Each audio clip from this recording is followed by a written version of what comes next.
Good afternoon to each one of you. Glad that you can be here, and thanks for joining us. We have a camera or two so that those that are watching online can participate as well. Happy Sunday to you, and it's a joyful day for many as we remember the resurrection of Jesus. And so that is fitting that the life represented through the sprouts and through his creation we are studying today. Many are familiar with Pastor Steve Wohlberg, but most people are not familiar with him because of sprouts. So, yes, you hear him on various television programs, radio stations talking about prophecy, and that is his passion. And there might be an interesting correlation of what sprouting has to do with the rest of his ministry. But you know, in some uneven times that we live in today, people do have some interest in self-sustaining and in health. And so before Pastor Steve is done to you, he may share some of the other things that he has to offer. I hope each one of you got a booklet on the way in. It's a little booklet that he wrote on sprouting. Next weekend when he's back and dealing more with prophecy, there's a number of other booklets that he has written that we will have to share on topics around prophecy. But we're glad that each one can be here today and that we can learn some great things. Food costs are going up. Has anybody noticed? Yes, right. And so this is a great time to learn some things like this. So, all right, if it's all right, let's bow our heads and we'll start a prayer, and I'll hand it over to Pastor Steve. Heavenly Father, thank you that we can be here today and that we can appreciate the gifts that you have given in this world. Help us to utilize them to their maximum benefit for our health and those of our family, and that we can be on track with where you want to take us. In Jesus' name, amen.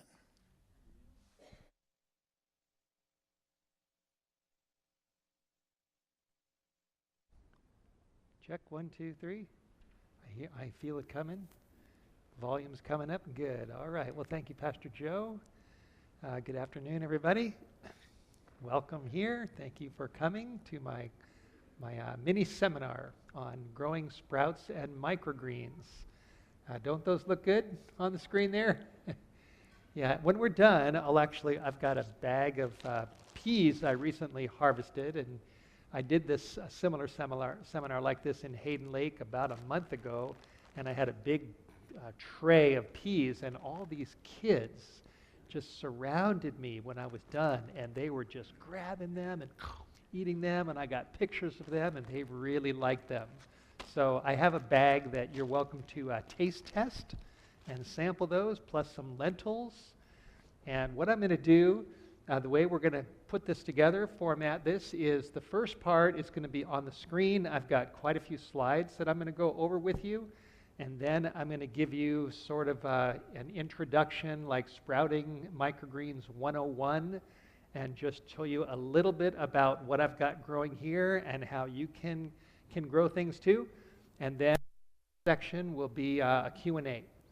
So I'll take your questions, whatever questions you have.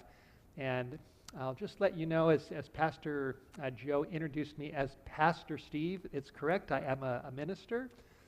That's really my field. I'm also a husband of Kristen Wohlberg and a dad of 2 beautiful children. You can see them there when they were a little bit younger, Seth and Abby, and they love those sunflower greens.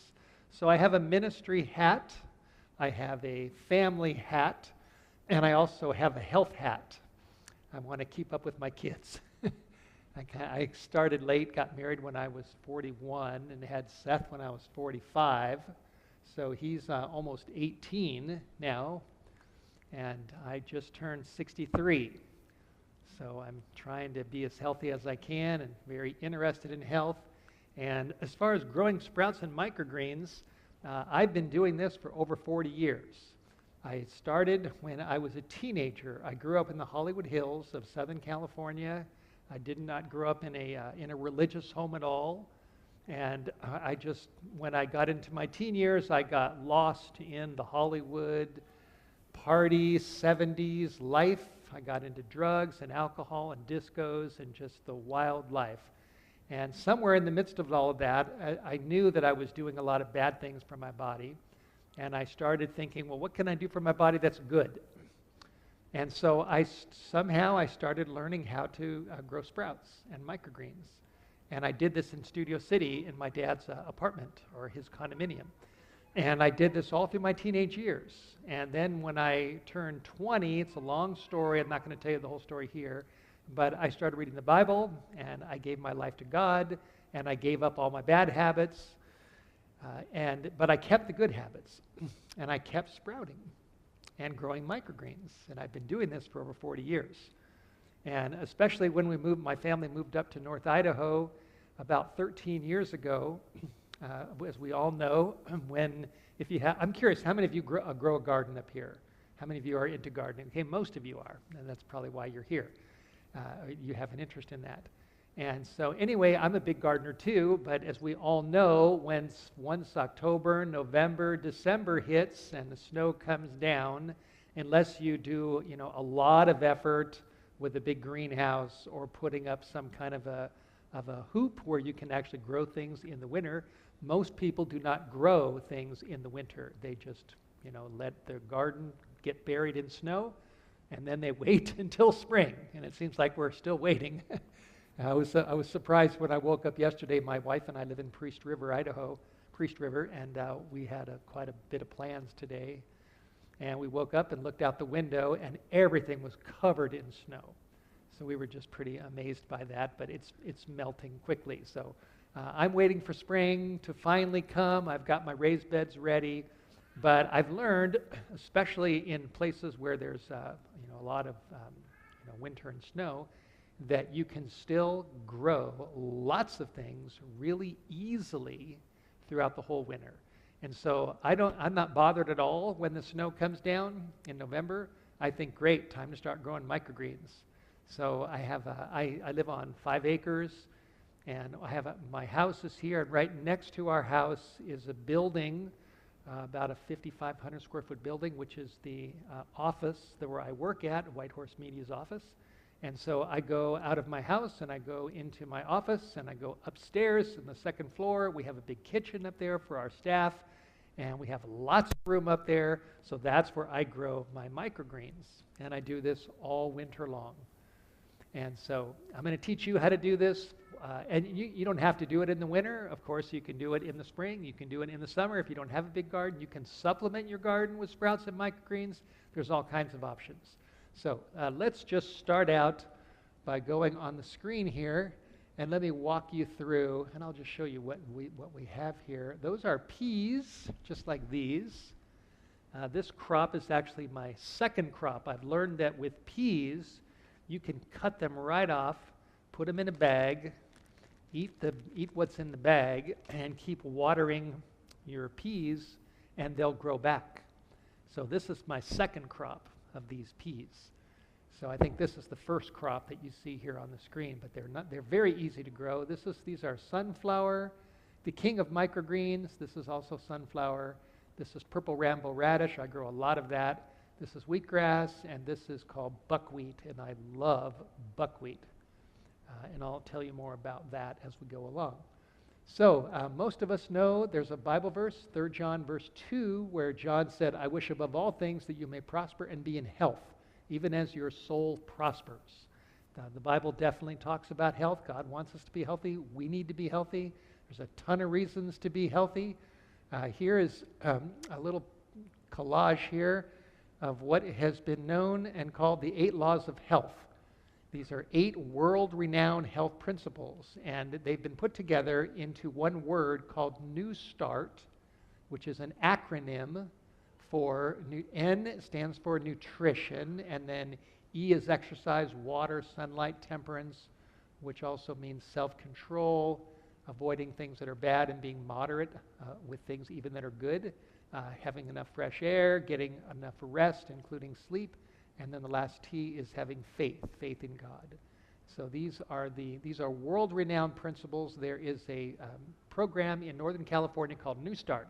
So when people's lives are falling apart, they've got all kinds of problems, many times they'll go to Weimar Institute, where I used to teach, and they will go through the New Start program. And so what we're going to focus on in this seminar, or this little mini seminar, is the N word, nutrition. We don't get enough nutrients these days. It's sad, but all too many of us, too many people, they just eat a lot of junk food. Now, your body needs nutrients. You get your nutrients from your food. If you get a lot of good nutrition, your body's going to work better. If you don't get good nutrition, eventually things are going to go wrong, especially as you get older. You know, we tend to pay the price, don't we, for habits that we've had in the past.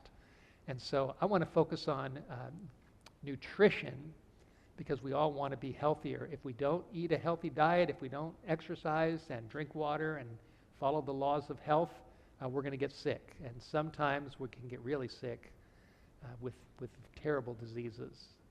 Now, there's no guarantee. You know, practicing health principles doesn't guarantee you that you won't get cancer or have some kind of a health problem, but you lessen your chances of getting a terrible disease if you increase your nutrition and your health principles.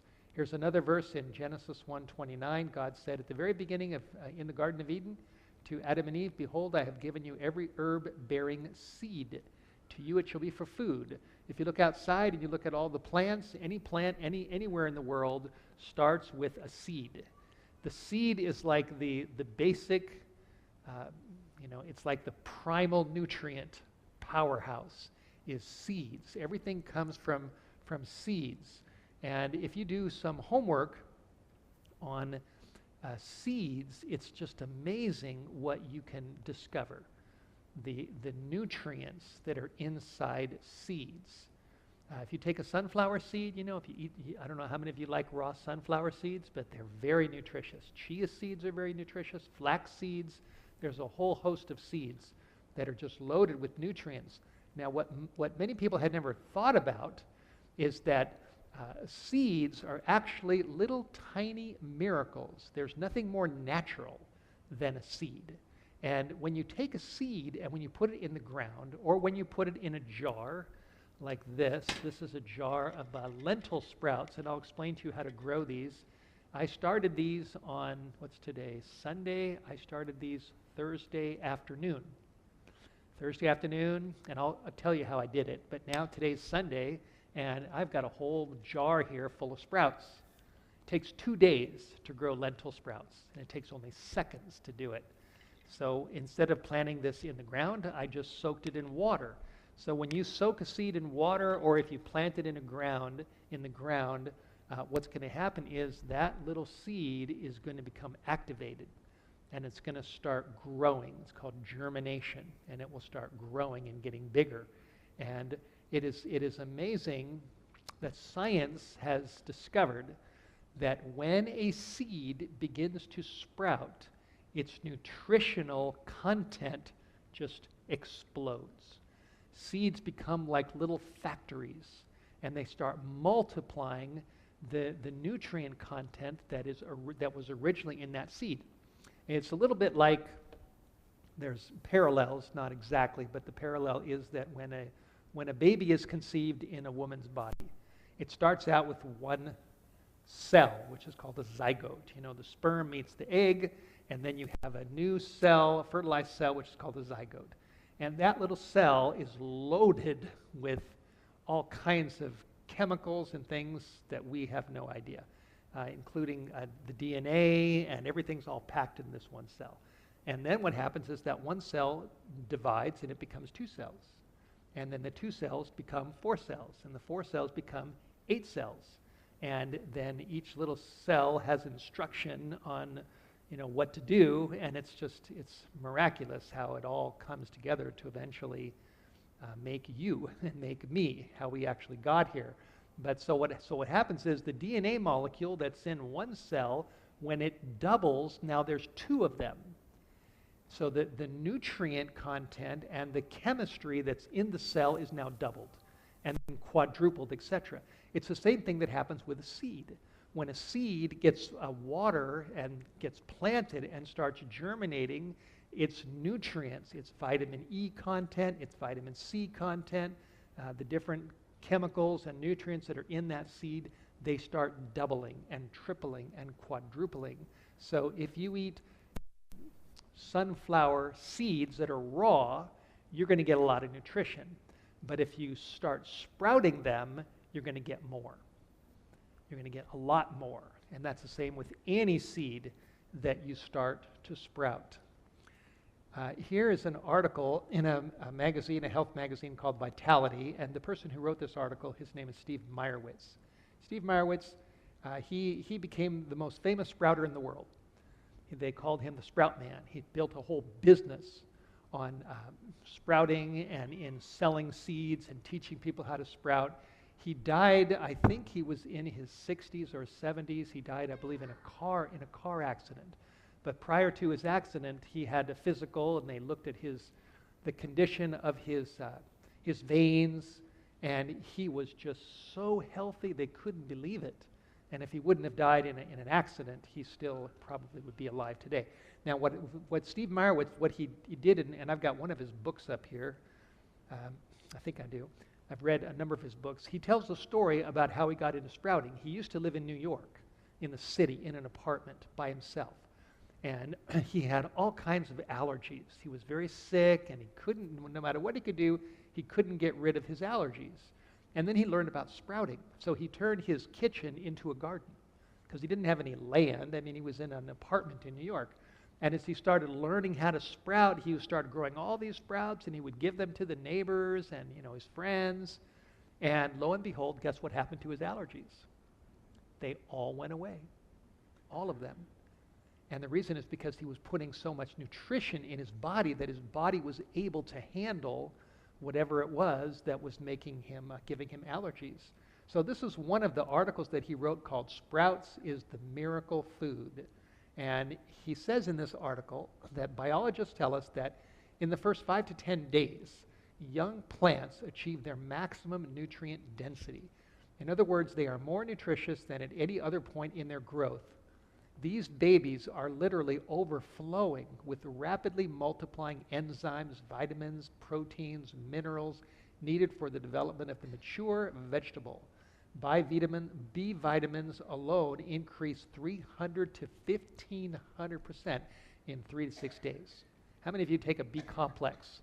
B complex, okay, a lot of you do. I do too. I take a little vitamin that's got all kinds of B in it. But I know that when I'm growing sprouts and microgreens, I'm getting a lot of B.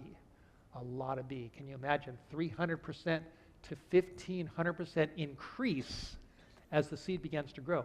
Now, people that have researched this and studied this, and the scientific literature is there. You can do the research. This is not, mythology that I'm telling you. The evidence is there. People have studied the nutrient profile from the seed to the sprout to the microgreen to the baby lettuce or baby green stage, and then finally what's in your garden. And maybe I'll just clarify that. Some people don't know the difference. This is a sprout. These are lentil sprouts. When the sprouts grow about just a little bit, they're called sprouts. Now, if you grow them bigger into this stage where they start getting leaves, this is called the microgreen stage. This is a microgreen here. This is a tray of radish, some purple radish and some green radish.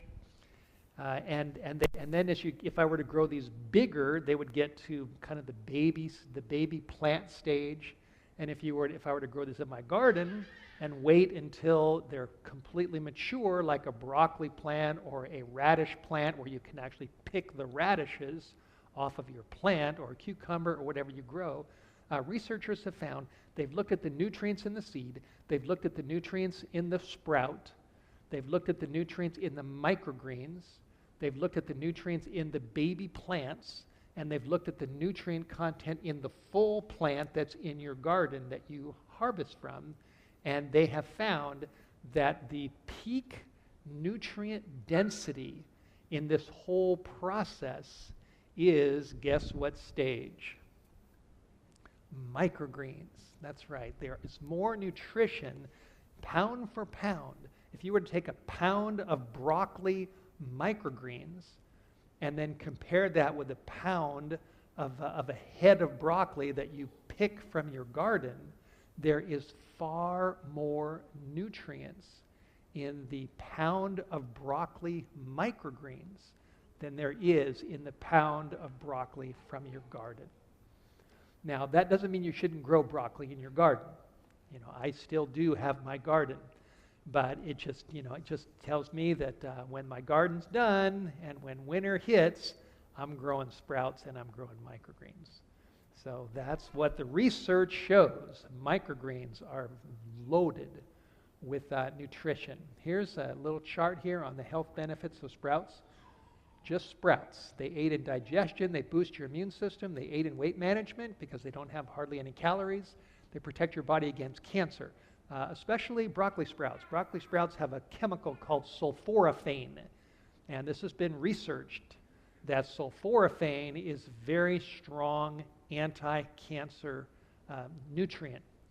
So a lot of people are growing broccoli sprouts and microgreens. It improves your blood circulation, helps to reduce the risk of heart ailments. It's good for your cardiovascular system. It's good for growth and development of the body simply because it gives your body a lot of nutrition that your body needs, and helps reduce the risk of neural tube defects in infants, helps prevent cataracts, macular degeneration, so it's good for your eyes. It inhibits the growth of cold sores and reduces the effect of allergic reactions and asthma. And I would imagine that the list just goes on and on and on and on and on. I don't know how many of you have heard of Dr. Sherry Rogers, but Sherry Rogers is a well-known medical doctor. She's known especially for her research into toxicity in the body. She wrote one book called Detoxify or Die. I read that book years ago, and her basic idea is that most diseases are the result of two things. Number one, we don't have enough nutrients in our body, and number two, we have too many chemicals, too much toxins from the environment, from the water, from the air, from a lot of products, even shampoo and soaps can have a lot of chemicals in them, and if we take in too many chemicals, it can contribute to disease. Now, her basic idea is that it's true that if you have more nutrition in your body, the more nutrients you can get in through eating good, healthy food, through eating just a good diet, and a lot of natural foods, including sprouts and microgreens, which would be part of a good, healthy diet. The more nutrients you get in your system, the more your body is able to get out the chemicals and the toxins. Does that make sense? So if you don't have enough nutrition, your body's going to get clogged. If you have more nutrition, and if you exercise, which is very important too, your body's going to be able to get rid of a lot of things. So if you go to the gym, or if you jog, or if you work out, if you don't take a shower after a while, you're going to smell, and the reason is because you've been exercising and your body's getting rid of chemicals, toxins. That's why we go to the bathroom. That's why we sweat. Even breathing, we take oxygen in, carbon dioxide out. Oxygen in, carbon dioxide out. We get rid of chemicals through our skin and when we go to the bathroom. So the body has ways of regularly just getting rid of stuff. And the more nutrients that we have inside of us, the better our body's going to be able to get rid of the poisons. Does that make sense? So that's why if you want to be healthier, bump up the nutrients. And one of the best ways to bump up nutrition is by eating live food. Eating food that has no sprays, no chemicals, non-GMO. It's organic, it's alive. Before I came here, I ate a big sprout salad, and it was mostly peas. I had a lot of extra peas, so I had a big salad with peas, and I had, what I put in there, avocado, put a little vegetables, I put in some sun-dried tomatoes, some nutritional yeast, and a few other things, and I stirred it all up, and it was good. It was good. And during the winter months when I'm not traveling, I'm eating live microgreen sprout salads almost every day for lunch. That's my lunch staple. And I eat other things too. I was on a radio show some time ago called The Power Hour, which was it's a nationwide health show. And they had me on as a guest to talk about how to grow sprouts and microgreens. And during the course of that interview, the guy, Dave Krieger, was the host. And he said, now, you do eat other things, don't you, besides just sprouts and microgreens? And I said, oh, yes, of course, I do. I eat plenty of other things. But this is a good supplement to my diet. I eat a lot of these, especially during the winter months. So here's my top 10 reasons to sprout. Number one, much or most of the food that people eat today is either dead or heavily processed. That depends on how careful you are with your diet, but that applies to a lot of people. When you grow and you eat freshly cut sprouts, you are eating nutritionally loaded live food that is far superior to practically anything you can eat. Number two, when a tiny seed germinates and sprouts, and I've already talked about this, its protein, vitamin A, B complex, C and E, mineral, trace minerals increase dramatically, sometimes hundreds of times from what was in the original seed. Sprouts are powerhouses of nutrition. Steve Meyerowitz, I read in one of his books, he said sprouts are screaming with nutrition. And I've never forgotten that little line that he said. Number three, when you grow and eat your own sprouts and microgreens, you are eating organic food that has not been sprayed with cancer-causing pesticides. Organic food is expensive. If you go to the market, right, it's expensive to get organic food, but growing your own is much, much cheaper. Number four, when you buy fruits and vegetables in a supermarket, they have usually been harvested weeks before you buy them, and during each day of storage, transportation, and sitting in the produce section, they lose nutritional value slowly but surely. But when you eat freshly harvested homegrown sprouts immediately, which is what I usually do, you get their fullest nutrient content. Number five, purchased at a supermarket, the average price for a small plastic container of alfalfa sprouts is about $4. Now, it's probably gone up because inflation is going up. You've noticed that. My wife, I took my family out to dinner the other day at a kind of like a Mongolian grill type of place in Spokane Valley, and one meal for a family of four cost $90. And I thought, wow, that's didn't used to cost that much. You see, everything's just going up, and the same thing with produce in the market. So if you go to a market and you buy have you seen those little containers of clover or alfalfa sprouts you can buy in the produce section? They typically cost $4 or $5. Well, you can buy a bag of alfalfa seeds. You can buy a pound of alfalfa seeds for, I don't know what, it depends on the exact price, $8 maybe, $7, $6. Alfalfa seeds are not very expensive, and you can go 10 times the amount that you could from that one little tray. So you spend $4 for a little tray, a little container, and you can spend maybe $5, and you can grow 10 times the amount. Or less, you can spend $4. You can get a few ounces, and you still can grow a whole lot more. So it's very cost effective. Number six, even if you don't have land, a garden, or an orchard, you can still have a fabulous indoor garden and eat fresh, non-GMO, organic vegetables every day. Now, for those of us that live in, the northern parts, like I saw your hands, most of you have gardens, but there's a lot of people in this world that don't have any land. They live in apartments. They don't have much space. They don't know what to do. They know they need to eat healthier, but what do? That's what Steve Meyerowitz discovered, so he's just started growing sprouts in his kitchen in New York. And it really helped him. So this is very good for everybody. Number seven, even if you don't have a green thumb, you can still learn to grow beautiful, mouth-watering, fresh sprouts and microgreens like a pro. My wife says, I don't have a green thumb. If I planted a plant, it would die. She's just, she's not really into gardening like I am. But it's so simple to grow sprouts. Kids can do it. Anybody can do it once you learn how to do it, even if you don't have a green thumb. Number eight, even if you have limited space in your house or apartment, all you need is a sink, some seeds, a jar or two, some small containers, and some small pieces or small places on your windowsill or in a cupboard to grow lots of fresh sprouts. You don't need a lot of room. You don't need to spend a lot of time. There's no weeding. It's very simple. It's very easy to do once you know what to do. Number 9, sprouts and microgreens are high in fiber, which helps undigested food pass quickly from your body so it doesn't have time to rot on the inside, contributing to colon cancer. Number 10, sprouts and microgreens contain powerful properties that will enhance your immune system, which will help your body fight deadly diseases like cancer. I mean, in the last couple of years, everybody's been concerned about the coronavirus, and, people are trying to protect themselves. And one of the best ways to protect your body is to put a lot of nutrition in your body, because then you're strengthening your body's immune system so that if you do get a virus or something else, your body is much more likely to be able to overcome it because you are a lot stronger and healthier. You have a stronger immune system. Number 11, a bonus reason growing sprouts and microgreens is a lot of fun too. I like growing these things, and my kids, especially the sunflower, they really like to grow them. So now let me get into some practical things. How to grow lentil sprouts. This is my staple, is lentils. How many of you, I'm curious, how many of you have any lentils in your kitchen right now?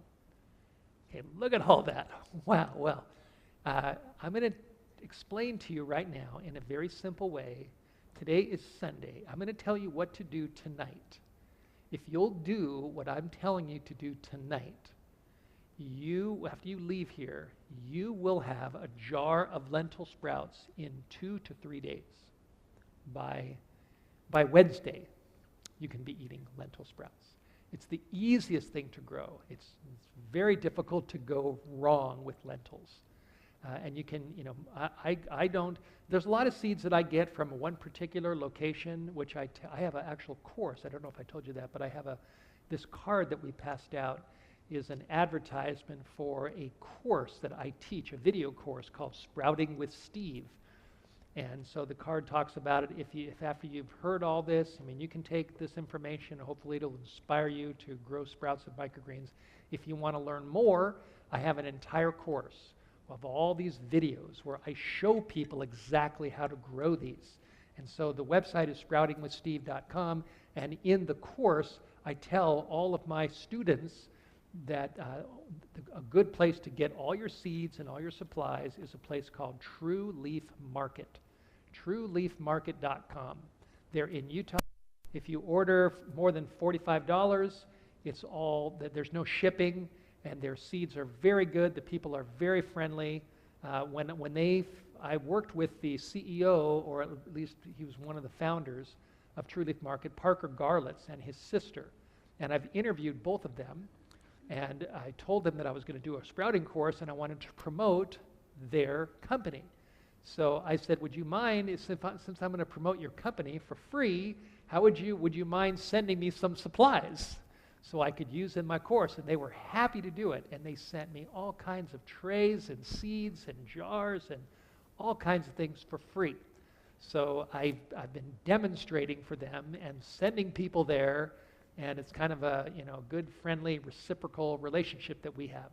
But True Leaf Market, I really recommend them. So most of my seeds, like my buckwheat, my purple Rambo radish, I've got some bags here, and this is purple Rambo sprouting seeds from True Leaf Market. That's where I get my seeds. But when it comes to lentils, I go to Safeway, or Super One, or Yolks. You have Yolks, right? Go to Yolks. Oh, but you already have lentils. So here's what you do. You get yourself a jar. Now you can use this is a quart, wide mouth quart and mason jar. This is the typical jar people use when they grow sprouts. But you don't have to use a jar like this. You can use any jar you've got in your house. Just get yourself a jar. And what I do is I put about this much lentils in. So tonight when you leave, find yourself a jar and take your lentils and pour them in your jar and put them about this high. Got it? And then what you do is fill up the jar with water. And that's what I did right there. I took a jar, I put my lentil seeds in there on a Monday morning. Now so if you do it tonight, then let them soak all night. Just let them, what I tell people is you're giving them a bath. You give them a bath one time overnight. You can also, if you do it during the day, like in this case, I did it in the morning. So I probably let these sit in the water for maybe 5 or 6 hours. If you do it at night, you just let them sit all night. Yes? Okay, it depends on how much of a purist you want to be as far as your water. People have asked me that a lot. It depends on how pure your water is. I mean, we have well water. We've tested our water. Our water's good. If you're on tap water, it's probably not going to be as good as your well water. If you really want to be, really pure about it, then you could use spring water that you pour in there. But really, any kind of water will do.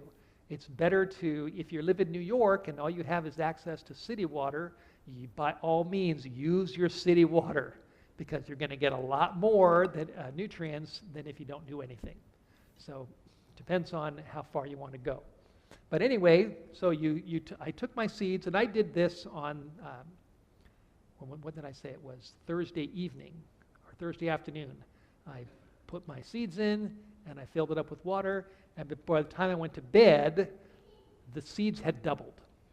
And that's what you'll see. Once you put your seeds in and let them soak, so this is the same batch there, 5 hours later you can see they've doubled in size. And if they don't double in 5 or 6 hours, then they're probably not good seeds. But I've never, ever had a batch of lentils that I've ever bought from any market or anywhere that the seeds haven't doubled in a few hours. So that's what you do. And then after, if you do it overnight, then in the morning, you pour out your water. Now, this particular jar, this is a wide-mouth mason jar. I have what's called a sprouting lid. I bought these on Amazon. It's got a screen on it. Some of the lentils are sticking in the screen. See the screen there? And it's got these little tips. I really like these. I've also have some other ones that don't have the tips. And this, you can get sprouting lids. Typically, you can get them on Amazon or at True Leaf Market, and they're specifically designed for wide-mouth quart jars. So that's why I use wide-mouth quart jars. But if you don't have a wide-mouth quart jar, and if you don't have a sprouting lid, never fear, it'll still work. You can even just, if you didn't have one of these, you could always use a little strainer that you strain pasta out. You can pour it out through the strainer. You can even take your fingers, because lentils are big, and you can just go like this and block them and get the water out. So the idea is you soak them, you give them a bath, and then so in the morning, tomorrow morning, Monday morning, you want to drain all the water out. Now, those who are really into sprouting, they say that ideally you want to tilt your jar. So I got these on Amazon. This is a little jar holder. So I can just sit it like this, and this is just a little pan, and I put them right there, and I just let them drain out. Now, you don't have to do that. If you just, get the water out, almost all of it, as much as you can just stick it, stick it like this, or stick it on the side, or stick it anywhere you want. And the principle is you give them a bath one time, and then you give them a shower twice a day. So if you're taking notes, you want to write that down. Give them a shower, give them a bath one time, which means you soak them under the water. And then tomorrow morning, you pour out the water, and then twice a day, in the morning, once in the evening, you just put this under a sink and let put the water in and then pour it out. That's giving them a shower. So give them a bath once, pour the water out. In the evening, put water in, pour it out. In the Tuesday morning, put water in, pour it out. Tuesday evening, put water in, pour it out. And by Wednesday, you're going to have a jar of sprouts. Is that hard? And it literally takes seconds. How long will it take you to grab a jar tonight, grab your lentils, pour your lentils in, and stick it under the water and let it just sit? How long do you think that would take? Probably about a minute and a half. And then in the morning, you pour the water out and put some water in, and then, you just pour the water out. That only takes about 15 seconds, pour the water out. And then in the evening, you put water in and pour the water out. That would take maybe 20 seconds. And then in the morning, you put water in and pour the water out. And then in the evening, you put water in and pour water out. And so it literally takes you seconds.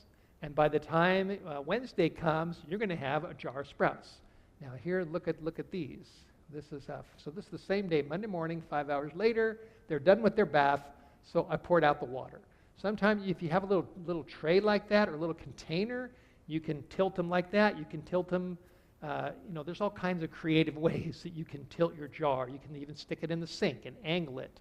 Or you don't have to. Just the idea is you want to get all the water out, because once seeds start germinating, the idea is you don't want them sitting in water.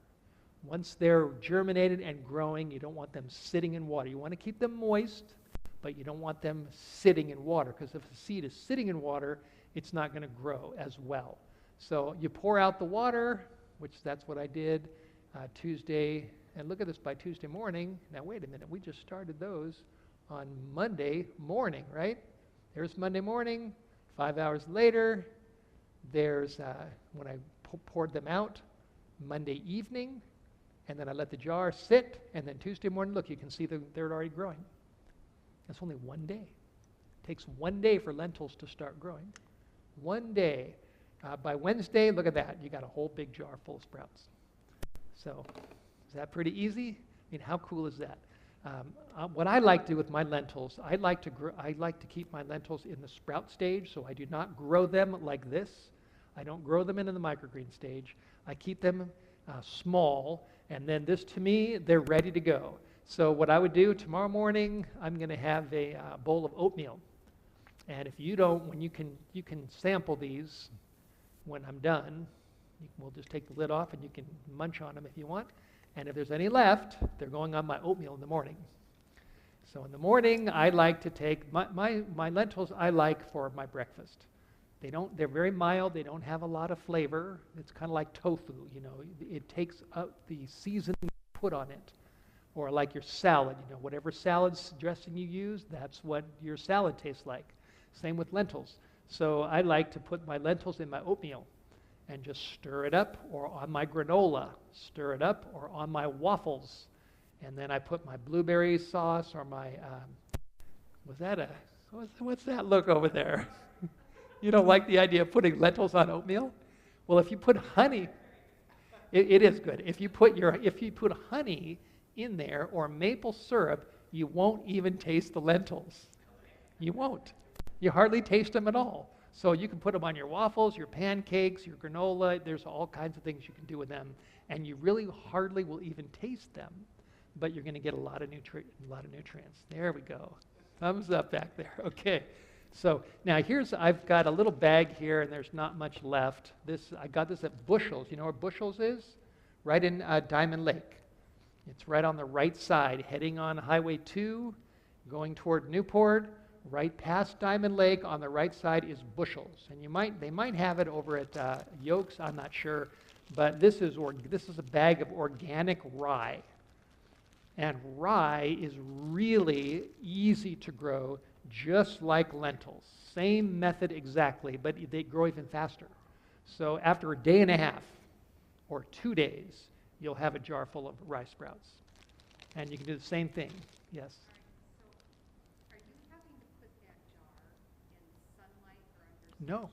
No, not with sprouts. See, the only time you need sunlight is when you're growing microgreens. This is the microgreen stage. But when you're in the sprouting stage, all you need to do is put it on your counter or under your sink. You can do this in your bathroom. You just put it on your sink, pour the water out, stick it under your cabinet, or stick it on the shelf. So sprouts need no sunlight. You can do this anywhere, on your windowsill, in your kitchen, in your pantry. Just fill it up with water, pour out the water, stick it under your sink, rinse them twice a day, and you'll have a jar full of sprouts with no sunlight, no weeding, nothing. It's just that simple to do. Yes?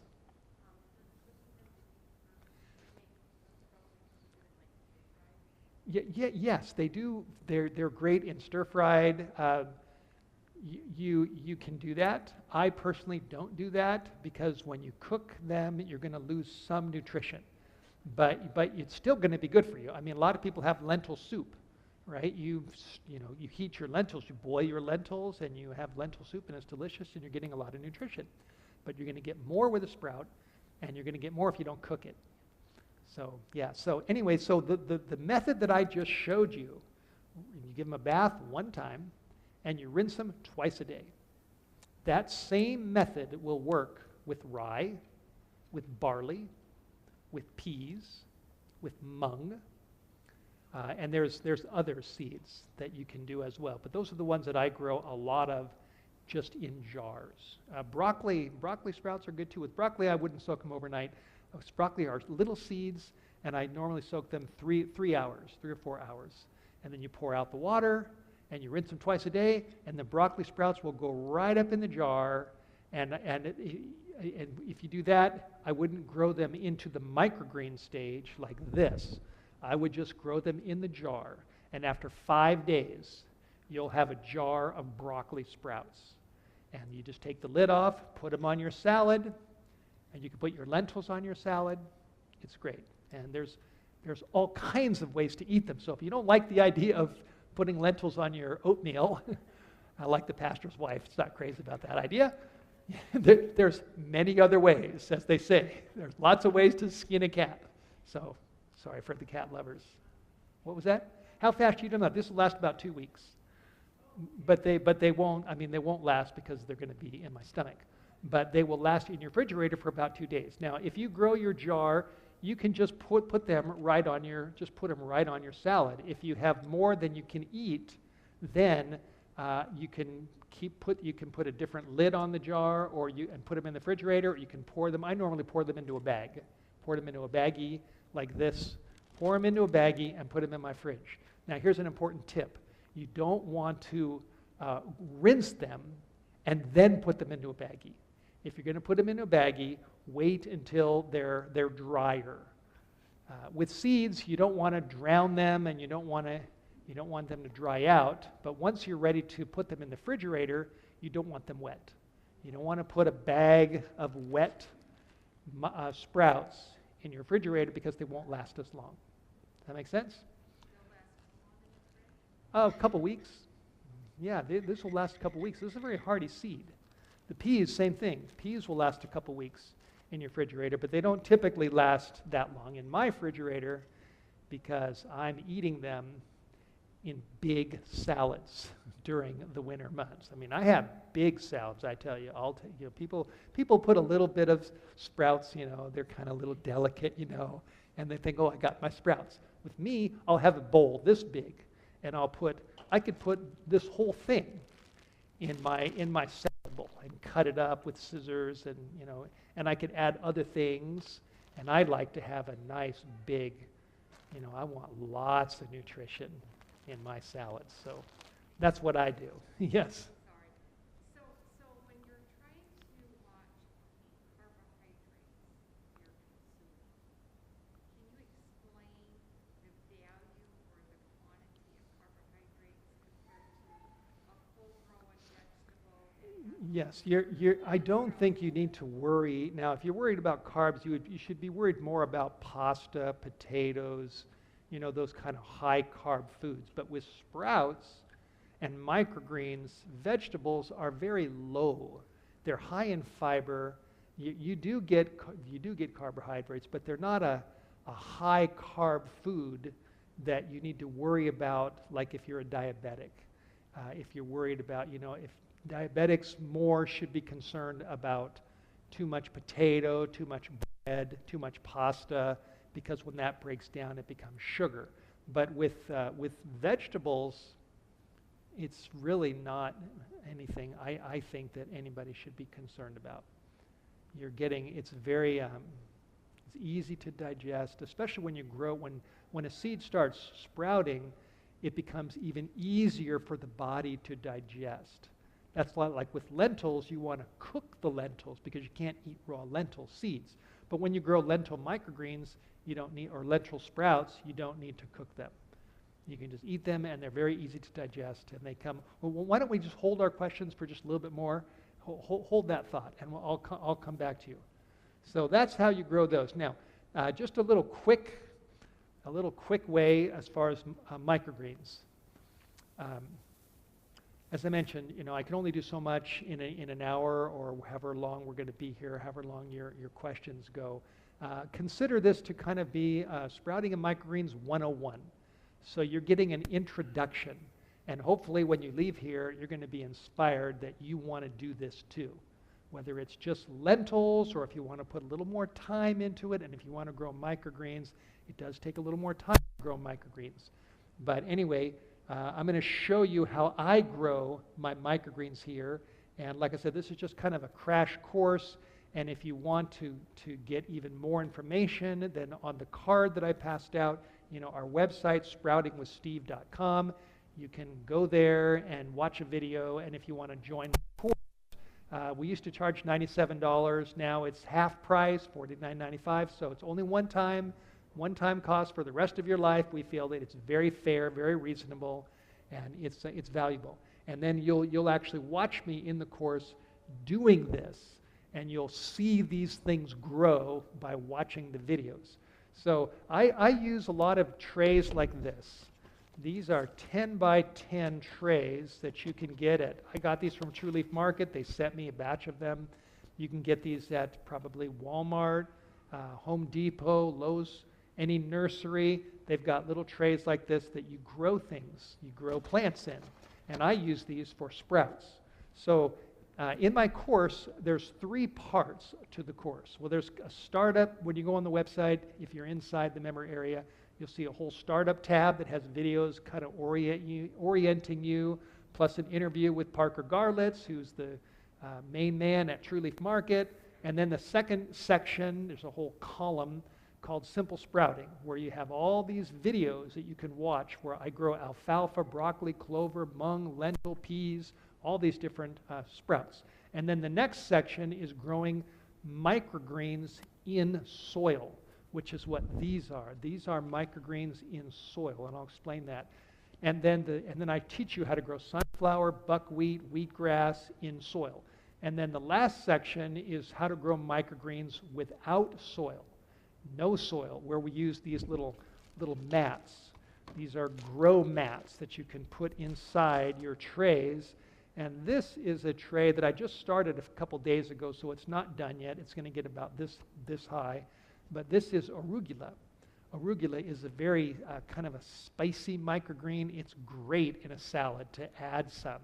And there's no soil in this. There's a mat on the bottom that holds water really well. You soak it and get the water in, and you sprinkle the seeds on, and you use a little spray bottle, and you keep them moist, and they'll grow right up. So in my course, I teach people how to grow microgreens in soil or microgreens hydroponically. So what I'm showing you here on the screen is microgreens in soil. So what you do is you get yourself a little container. This particular container, somebody got my wife a bunch of chocolates. And when she was done with the chocolates, she was going to throw this away. And I looked at that and I thought, boy, that's great to grow arugula. So I kept it. And you can get all kinds of, any kind of, if you go to Taco Bell or, some little, place where you get a little salad container, plastic, you can grow microgreens in that. There's all kinds of, creative ways that you can find something, or you can go to Home Depot and you can buy something like this, and you can grow microgreens. So what I did here is when you go to Walmart or Home Depot, you want to, if you're going to use soil, now of course you can use your soil in your garden, that'll work fine, but a simple thing to do is to buy a bag, and here's one bag I bought here. It's organic potting soil. So that's what you want to look for in a nursery, or I get mine a lot of times at Ace Hardware, and they'll have these big bags of organic potting soil. So I might get a couple of them, 2 or 3 of them, as I'm getting ready for my winter growing. So then what you do is you take your container, whatever container you use, and I put about half of that with potting soil. And I usually just, cut it off with the scissors up top, take a little tray, a little container, and scoop it in. Scoop it in, put it about halfway up. And then what you do is you take whatever seed you're going to grow. My favorite microgreens in soil is buckwheat. Here is buckwheat, and here is, looks like that's fava beans. Fava beans are fantastic as microgreens. And then this looks like sunflower. So what you do then is you sprinkle. I don't soak these seeds. The only one I soak is peas. I soak peas for maybe 6 hours before I put my peas on there, because the reason is because peas, when you soak them, they will double in size. And I don't want to put a layer of peas on there and then have them double and get on top of each other. So I typically will soak my peas for 5 or 6 hours. But with sunflower, I don't soak them. With buckwheat, I don't soak them. With fava beans, I normally don't soak them. And there's different ones that you can grow. In fact, there's a whole variety of things that you can grow. But then what you do is you sprinkle your seeds on there. You don't want two layers. You want just one layer, so they're not too many, but you got enough. And it's something you learn, like ladies, you've been cooking for a long time, and you learn how to cook, right? You learn as you go. Anything that you do in life, you learn as you go. Being a parent, you learn as you go. Same thing with seeds. So I've learned that I take my hand and I put it in there, or I might, if I'm using something like this, I might just sprinkle them on, or put my hand in here and sprinkle them on. And I try to get not too much, but I want enough. I don't want a scraggly crop. And I don't want them on top of each other. But you don't have to pick every one off if one's on top of the other one. You don't have to be too precise. So you just get yourself a good thing on there. And then what I do is I pat them down, and then I take a spray bottle. Your handy-dandy spray bottle. Now, the reason why I use a spray bottle at this stage is because I've just kind of settled them in there, and I don't want to put this under the spray in my sink because I don't want to blow them out. So I use a spray bottle, and then I just spray them down and give them a good soak. So I don't want to see puddles. I don't want ponds in here. I just want to get them nice and soaked. And then once you give them a good soak, typically I will use another tray, so I have 2 trays, and then I put the other tray on top. Sometimes I'll give this a spray on the top because it creates a little bit kind of a greenhouse effect. And then I put this on top. I have a closet in my kitchen upstairs at my office, and I'll stick this in the closet. And once I give them a good soak, then I let them sit there for 24 hours. 24 hours later, I take my lid off, I check them out. Oh, how you guys doing? And then I give them another good solid soak. And then I put my lid back on, and I let them sit in my closet.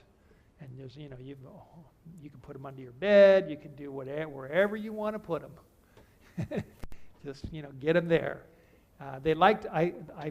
Most growers will prefer to keep them in the dark for the first 3 or 4 days because seeds grow under the ground, then they're in the dark. And then I'll take the lid off after the 3rd day, and I look at them. Now, on the 3rd day, so in this particular case, I didn't have any extra lids, so I just used a towel, and I covered them. So let's see what I've got next. So that's the 1st day. I gave them a good soak, and I covered them up.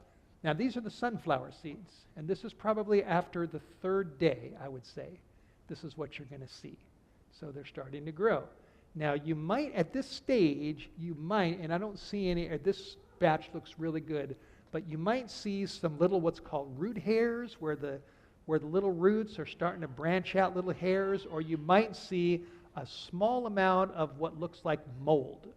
Now, people that grow microgreens, everybody who grows microgreens, the big growers, the home growers, everybody knows that you got to deal with mold. It's just kind of it's something you always have to do. It's just like weeds in your garden.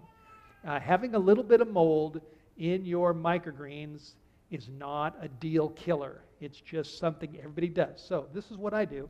I have another little container, a little spray bottle, and I put inside of this spray bottle I put either a couple of drops of grapeseed extract, which is very potent, and or sometimes I do both, hydrogen peroxide 3% that you buy for $1 in your market.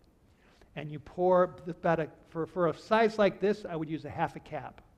If it was a full spray bottle like this, I would use a cap. So you really only need a little bit of hydrogen peroxide or a little bit of grapeseed extract or grapeseed extract.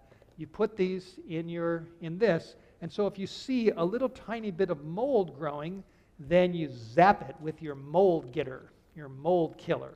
See that? So this is what I use for my regular watering to soak them, and this is what I use if I see anything I don't want. Boom, boom, boom, I get it. And then I cover it back up, and then another 24 hours later, I look at it again. If I see anything I don't like, give it a little spray. And then after about 4 to 5 days, when they are getting big enough where you can start to see their little leaves, so here you can see a little bit of the root hairs. See that? That's not mold. Probably just because it's a little bit too moist in there, and so I spray those. Now here you see, this is about 4, maybe 5 days, and there you can see the leaves are starting to come out. See that? Little leaves. Now at this point, I would take the lid off and I put it on a counter, somewhere where it's going to get light through the window. Now you really don't need a grow light. You don't need anything elaborate. All you need is something where you can put your tray and it can get light through the window. That's all you need. And they will grow just fine. In our kitchen, I also like to keep the window open just a little bit because the more air you get in, that's healthier for your plant. And then the sunlight, you can put it, if you get it in direct sunlight right on the windowsill, then you might want to water it a little bit more than once a day, because it can get dry. It can get a little bit dry. But anyway, so after 4 or 5 days, I take it out. Take the top off. Here's the sunflowers growing. Here's the buckwheat. Here's the peas starting to grow up. Here you can see peas. And actually those aren't peas. Those are fava beans. Fava beans are really, really good as a microgreen. So at this stage, I would take them out, because once you see those little leaves, they're ready for the sunlight. Now, here's another thing that I do is, like with my clover or broccoli or alfalfa, I'll start them in a jar, soak them for a few hours, pour the water out, and then rinse them twice a day until they start to grow like that. And once they get about that big, then I will put some water in my jar, and then I will sprinkle the water around, and I put them in these little trays. I use these trays a lot. These are called Sprout Gardens. And I pour them all in there, put them under the water, kind of, move them around so they're all around evenly, which is what you can see here. And then you cover them up like this for about 12 hours, take it off, and you use your spray bottle, because at this point you don't want to put it under the sink because you don't want to blast them out. I like them to be right the way they are and to grow right there. So in that stage, I use my spray bottle, and I just give them a good soak so they're moist, and then I put my lid on. Now the beautiful thing about the sprout garden is you can start alfalfa on the bottom, clover here, broccoli here. You can put, you can go up as high as you want with all kinds of different greens. So this is how I think I have, that looks like purple rambo radish over there. And there's a little bit of extra, yeah, it is purple rambo radish. And in that case, sometimes what I do also, when you're growing without any dirt, True Leaf Market has this little bag here called azomite. And azomite, it's from A to Z, all the minerals. It's like a clay, azomite, from A to Z, all the minerals. And then what I do is I'll sprinkle a little bit of this on top of those. I didn't do it in that tray, but I did it in that one. That's why you see that little bit of clay there. That's azomite. Oh, you can see it in the jar up there on the top. So I put a little azomite in there, and I use my spray bottle, keep them moist, and then you just keep putting them put the lid on, take the lid off 12 hours later. When you're using soil, you water them once every 24 hours. When you're not using any soil, then you want to give them a spray twice a day because they're going to need water. So this is what you're going to see here. So here you can see the purple Rambo radish is growing here on the windowsill. That looks like clover or alfalfa. Here they're getting a little bigger. Here the buckwheat's getting bigger. Sunflower, this is the fava beans. And then a couple days later, look, the buckwheat's getting bigger. Sunflower's getting bigger. And here's these other trays. There's the fava beans getting bigger. Let's see what else I've got. Okay, a couple days later, they're getting bigger and bigger and bigger. Now with buckwheat and sunflower, here's another little tip. When you put it on your table, once you take your lid off and you put it on the table, you want to give it enough room so it's not right on the edge of the table, because as they get bigger, they're going to start giving off their shells. Buckwheat has a little shell, sunflower seeds has a shell, and so you want to give it a little bit of room for the shells to come off rather than being on your floor. And then you just scoop them up and just put them wherever you want to put them. But that's the way I grow these. Now once they start getting, I use the spray bottle when they're small, but once they get rooted, like in these jars or in the sprout garden, once they're rooted in there and they're growing, then I can take this and stick it right under my sink, and I just use my sprayer, from my sink, and just give it a good spray. And then once it's there, I can pour the water out, any extra water. There's little holes down here where the water also comes out, and you stick it on your little tray and you cover it. So when they get bigger, you don't have to worry about using your spray bottle. You can shift to your sink.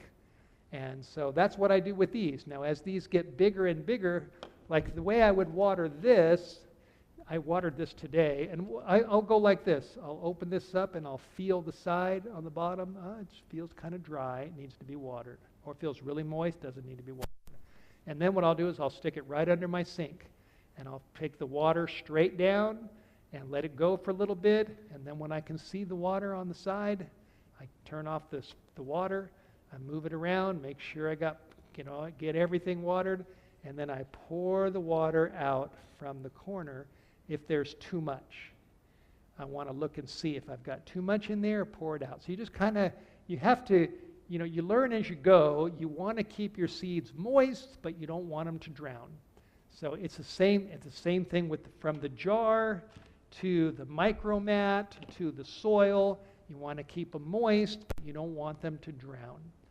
So you'll get the idea. And you also learn as you go along that sometimes if you underwater a little bit, they'll grow faster. One time I planted sunflower seeds and I gave them a good soak, and I put it somewhere and I forgot about it.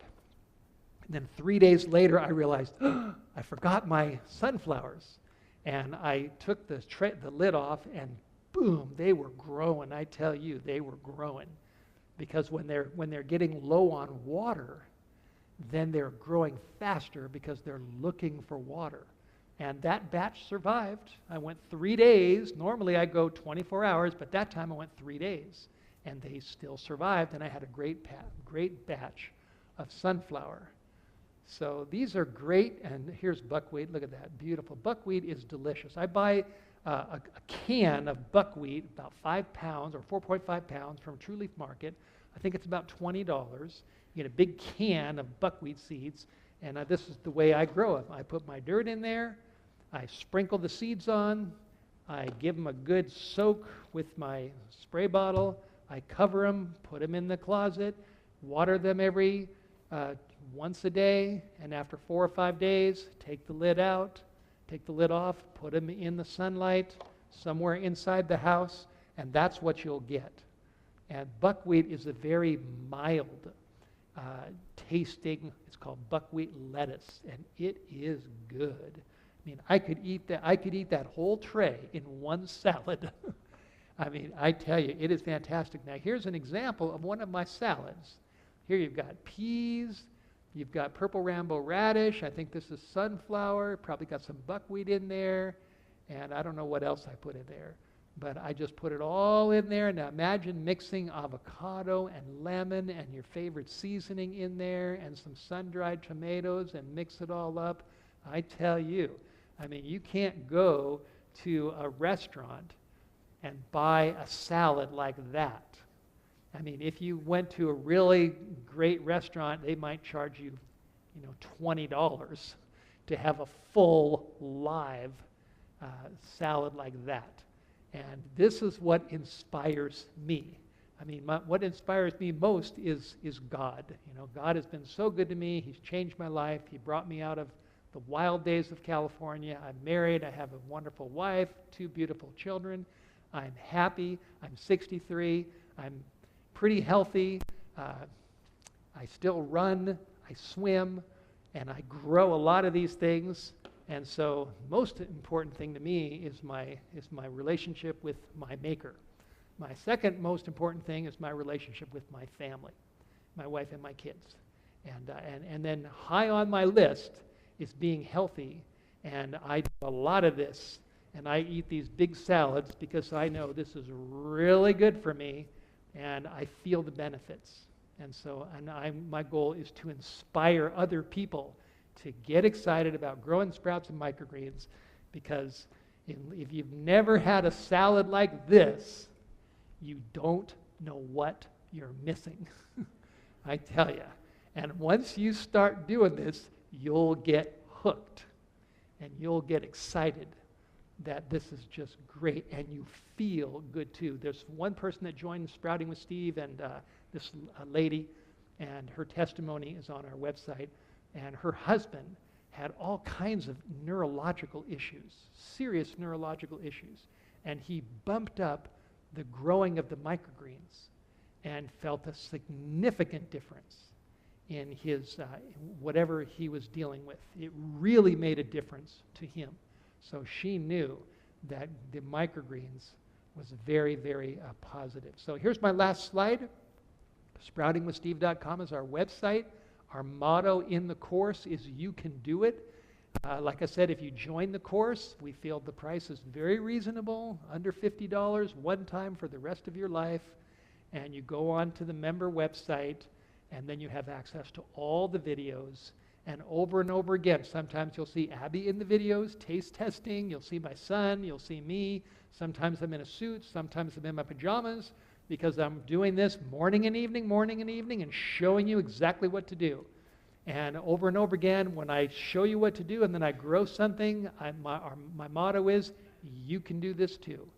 You can do this. Just take the plunge, start doing it, get your seeds, decide what way you want to go, whether just sprouts or microgreens in little trays like this. This is a little bread pan that I've got a hold of at the dollar store for a buck. Man, this is great to grow microgreens. So I've grown purple Rambo radish in here. I just cover it, and spray them, cover it, spray them, and they grow right up in this. So there's all kinds of ways to do this. There's different kinds of trays you can do. You can do it in dirt. You can do, like I said, this is arugula, no dirt, just a micromat. We put a micromat on top of there, soak it down, sprinkle the seeds on, keep it moist with the spray bottle, cover it, take the lid off, spray it again, and after a while, I just started this tray a couple days ago, but so this is going to get about this big, and then I take a scissors and I cut them right off, put them in a baggie, and put them right in my salad. And arugula is a fantastic addition to a salad. So I think that's my presentation, and now I'm taking any more questions. You had a question a little bit ago.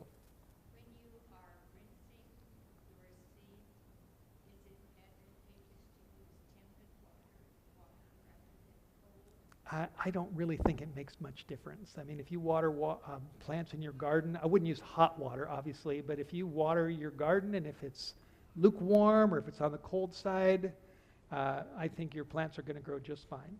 So I don't think. Now here's one of the things. Some people are worried about a little bit of, contamination in their seeds. If you are worried about it, when you soak your seeds, you can put a couple drops of your grapeseed extract right into the water when you're soaking it into the soak water, or hydrogen peroxide, and that'll give it a little extra zap in case there's anything, which I never do that because I don't worry about it.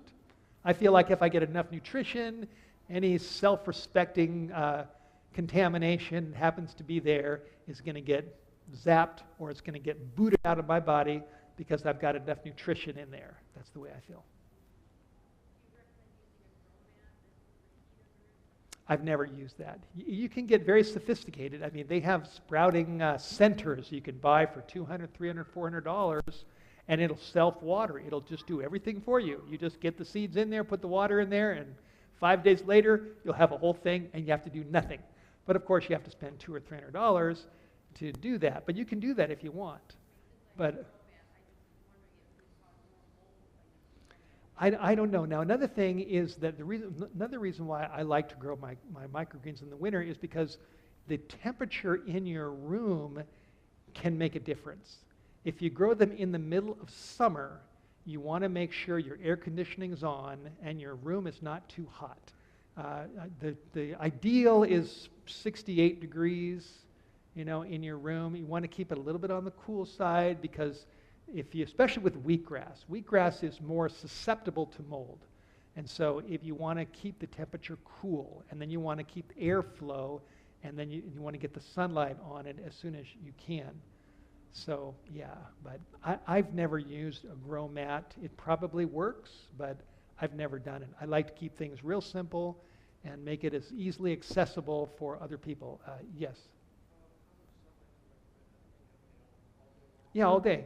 So let's say, if I was growing them right here, you could put them, you wouldn't grow sprouts in the sanctuary, but you could put it on the piano, you could put it here, you could put it on top of the organ, you could put it on the shelf of the baptistry, you could put it anywhere. If you put it on the windowsill where it's getting more direct sunlight, then you have to make sure that you've got enough water. So make sure you spray it enough times because you don't want it to dry out. But you really don't, it doesn't need a direct, indirect sunlight. All it needs, there's enough sunlight right here for this to grow just like that, sitting right on this table. They just green up just fine. Okay, yes?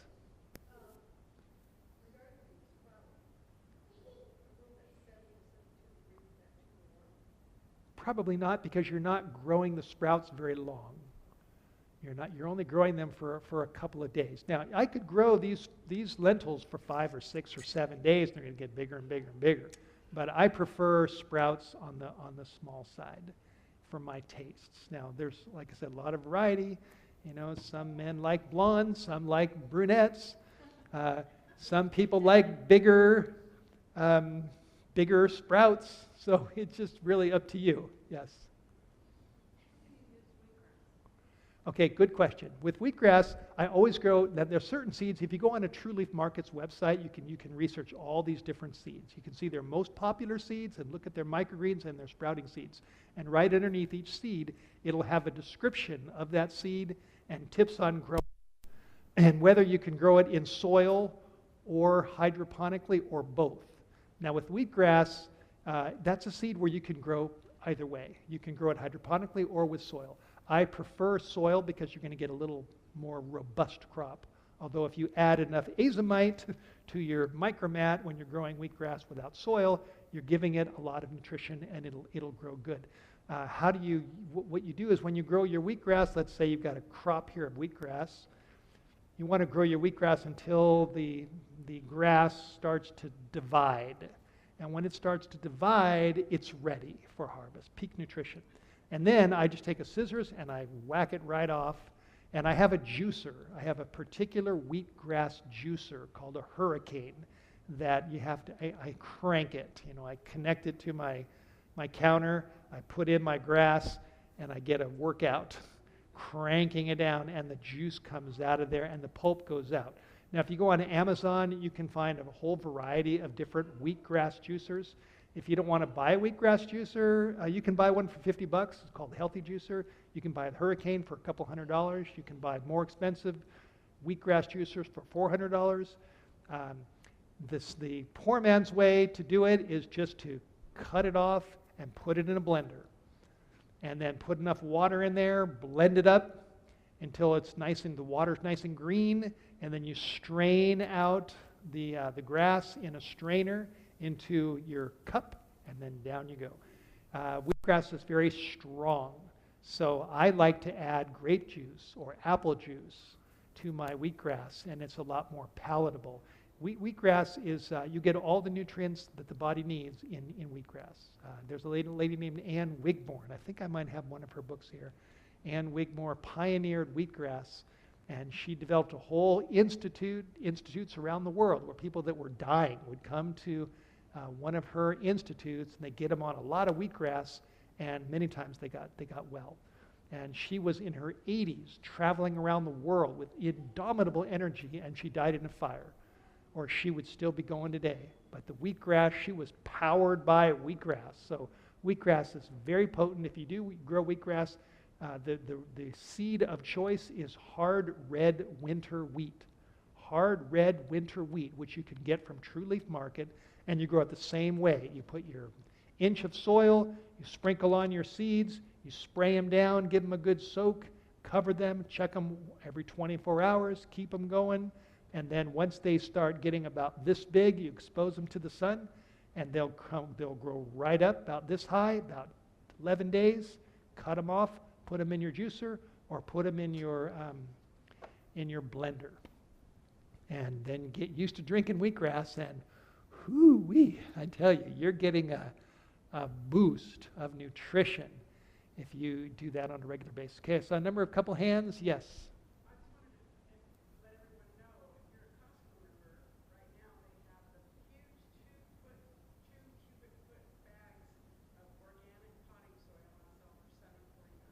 Okay, good deal. Yeah, and okay, so Costco, you can buy your organic potting soil, and you can start growing your microgreens. Sunflowers are the king. You can go to a feed store, and you can buy a bag of bird seed. They're black oil sunflower seeds, and sometimes they sprout great. Sometimes they don't. I've had experience with both. But most of the time I get my sunflower seeds from True Leaf Market. But if you have check them out. If you have a local feed store, and if they have a 10-pound bag or a 5-pound bag of bird seed, you save yourself a lot of money, and you can try it and see if they grow. And if well, you're going to be rinsing them when you plant them. Yeah, so it's up to you. Like I said, it depends on how much of a purist you want to be. But I've done that before. I got a big bag of like 20 pounds, and I got so many microgreens out of that patch. I got a ton of sunflower greens from a bag that I got for 20 bucks. I got a great deal. Yes.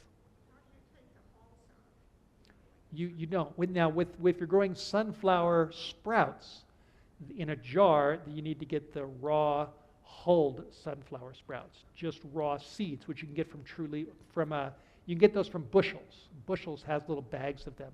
But if you're growing them as a microgreen, then you want to you have them with the shell on. Those are the full shelled black oil sunflower seeds. And then that's why I said that you want to put your tray away from the edge of the table, because when those start growing up, they're going to start shelling themselves. When the leaves start opening, the black oil seeds, the shells will fall off. Now, when I come home with a big tray of sunflower greens in my house, sometimes I have a 10 by 10, sometimes I have a 10 by 20. And I'll bring these big trays in, and my wife and my kids, they're eyeing those. And they love those. I mean, everybody loves those. But just for salads. So yeah, so I'll ask Seth, you want some sunflowers? He'll say, yeah, Dad. Or Abby, you want some? Yep. And then what I do, but with them, they're kind of finicky, and so when I prepare a batch of them, they like me to get all the shells out, and so does my wife. But when I'm doing it, if I had a big tray here of sunflower greens, most of the shells are gone, but there's going to be a few there, especially the ones that are kind of down a little bit lower. When I cut them off, I put them in my bag or right in my salad bowl. I don't worry about having a few sunflower shells, because you don't taste them. It gives you lots of fiber, and it doesn't bother me. So it's just extra fiber for me. But if you want to make sure you get all, you can pick every one of them out, so you don't have one in there, and that's entirely up to you, whatever your preference is. Yes.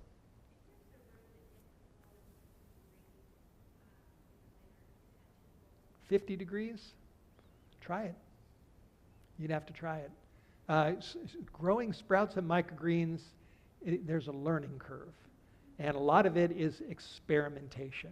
I've experimented with all kinds of things. I've tried this, tried that, checked out this. I've soaked my sunflower seeds, and I've not soaked them. I've made my peas, I soak my peas, or I don't soak them. I've tried different things on the micromat and in the dirt.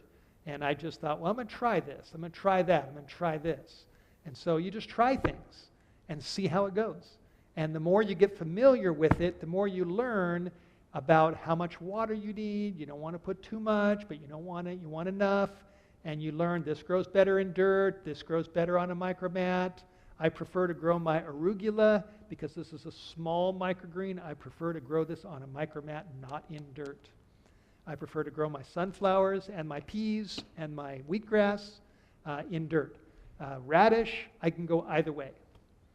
It's just so I've learned, and the ones that I teach in my course are the ones that I'm doing a lot of. So I grow a lot of certain things, and that's what I teach because that's what I know. That's what I know what to do. Okay, any more questions? Yes, over here and then over here.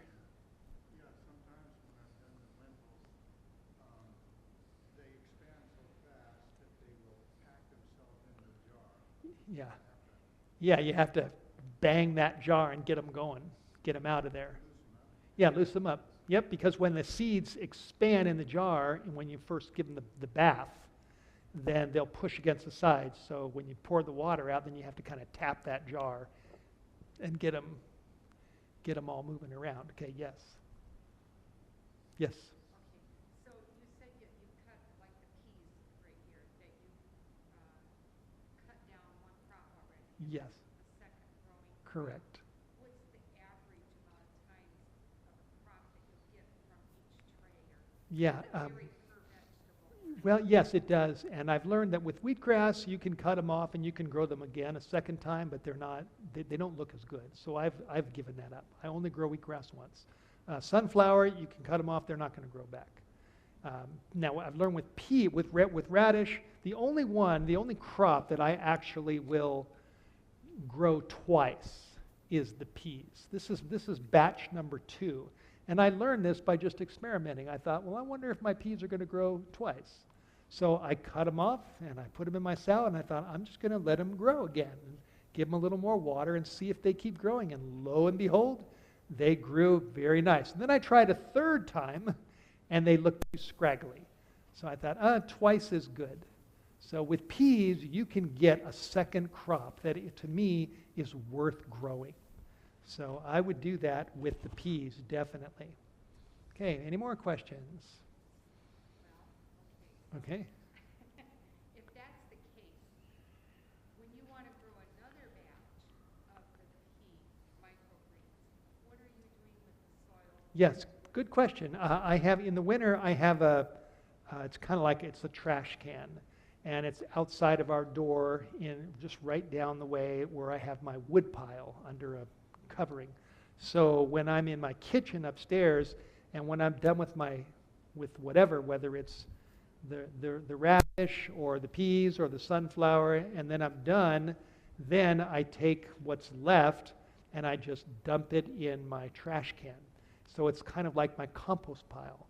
And it just, I keep it. Then I actually just took that can out to my garden, had a dolly and hauled it out there, and I put those flat sections of roots and dirt, I put it right on my raised beds. And I used my shovel and I pounded it down, and then I put my bag of extra, what did I have, some worm castings and some other, like another bag of raised bed soil that I put on top of that. One thing that I do when in the spring, before you can really plant the garden, if I've got a bucket of food scraps from the house, like banana peels or apple cores or whatever, I will take that bucket right out to my raised beds, and I just pour it right on my bed. And then I take my shovel and I put the dirt in there, mix it with the dirt. And I do this before I'm planting, because it's still a little too early to plant yet, but I've got 4 raised beds. So I've got a lot of food scraps in there covered with dirt, because I tell you, that's going to bring a lot of worms, and you want worms in your beds. So that's a raised bed trick. But yeah, you just put it in your, whatever you have left over, it goes into your compost pile, or any way you can get it into your garden. Yes? If you have the red wigglers, worms, could you feed them the base of your Sure. tray? Yeah, I think you can. I don't see why not. I think you can do that. Yeah, like I said, there's lots of different ways. As you know, as gardeners, there's different ways to garden, right? It's the same thing with growing sprouts and microgreens. There's different ways to do it. What I do works for me because I've learned how to do it, and I like doing it, and I decided with a friend of mine that we would put it into a course. So we videoed me growing all these things, and he edited them, and he uploaded them and added them to this member website, which is our Sprouting with Steve course. So if you want to go deeper and get more practical instruction, you're welcome to join my course. We have a Facebook page where you can post pictures, you can ask questions, you can email me at any time, steve@sproutingwithsteve.com, and then I'll be happy to answer your questions. We want people to be successful. We want our students to be doing this and learning how to do it, and so we're here to help. We think it's a great course. It doesn't cost $1,000. It'll cost you what you'd spend when you go to the market, or a whole lot less. One time for the rest of your life, and you'll learn how to do this. And to me, it's a fabulous use of our time, and of our, it's going to help your body. It's going to help your body to fight disease. It's going to help you to be healthier. It's going to help you to hopefully live longer. And the benefits are worth taking the time to learn how to do this. Yes?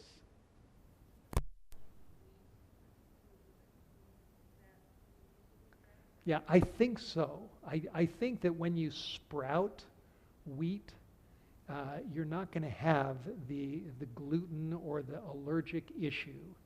But, it wouldn't hurt to talk to your doctor about that. And just experiment. You could try a little bit. Just sprout a few seeds and see how you do. But I don't think you're going to. Some people say, what about the mold issue? They said, well, alfalfa sprouts, they had E. coli, something like that. That was a big scare. And the research that I've done on that is those were commercially grown. They had a bad batch. They got exposed to contamination. But there's never been any evidence that homegrown alfalfa sprouts have ever had an E. coli problem. So I've been doing this for years, and they haven't hurt me. It's been good. Okay, any more questions? I hope you found this to be valuable. Hope you've been inspired. I hope you will do this. How many of you plan on going home and starting a batch of lentils tonight? Let me see your hands. Okay, good. Well, yes. Yes. Well, you can use a pantyhose to cover this. You can use a cheesecloth. There's many ways to do this. And like I said, if you have nothing, you could use your fingers and just keep the water out. So there's a lot of different ways to do this. I've got extra of these little cards about our sprouting course. You can take some of these if you'd like. I have a few copies of a book that I wrote on prophecy, which is also my field, called Approaching Armageddon. This is a very good book. This book is for sale for $4. And then here's a stack of my books on microgreens that you can just look at. And if any of them look interesting to you, you can order those on Amazon. If you want to try some of my peas that I harvested, you're welcome to to just grab a few of those and take a bite. You're also welcome to try some of the lentils. I think we do have the flyers, the flyers that have this sprouting seminar on one side. On the other side is my seminar called The Last Days of America that I'm doing starting this Friday night. So this is my health talk, and if you'd like to come this weekend, you can listen to what I have to say about global events and the United States and the future and things like that. That's really my field. Sprouting is sort of a kind of a side hobby, but I've learned how to do it, so I think I've become qualified to talk about it. But I know more about the prophecy, which will be here this Friday night at what time? 6:30. 6:30. So, any final questions before we call it quits? And then maybe Pastor Joe has any concluding thoughts. I hope you've enjoyed this. Hope you've been inspired, and I'm glad to see all those hands that you're going to grow your lentils.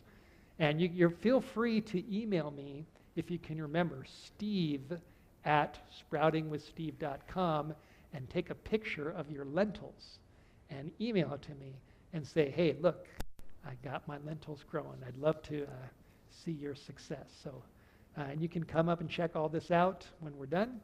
So thank you for being here. I think this has been been very good. Steve, appreciate You're it very welcome. much. We give him a hand. Yep.